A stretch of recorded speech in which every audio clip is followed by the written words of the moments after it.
Perkawinan Anji Manji dan Wina Natalia sedang retak. Anji Manji digugat cerai Wina Natalia ke Pengadilan Agama Cibinong, Kabupaten Bogor, Jawa Barat, Selasa tanggal 21 Mei tahun 2024.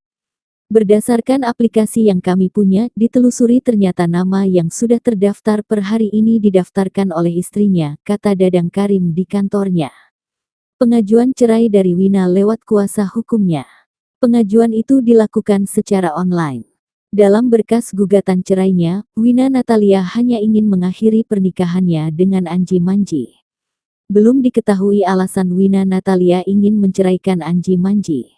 Untuk mediasi atau sidang perdana, Dadang mengatakan masih melihat jadwal. Kemungkinan beberapa hari ke depan hal itu dilakukan. Anji Manji dan Wina Natalia sebelumnya menikah pada tanggal 13 Juli tahun 2012. Dari pernikahan keduanya, mereka dikaruniai 2 orang anak. Sementara itu, Anji memiliki seorang anak dari hubungannya dengan Sheila Marcia.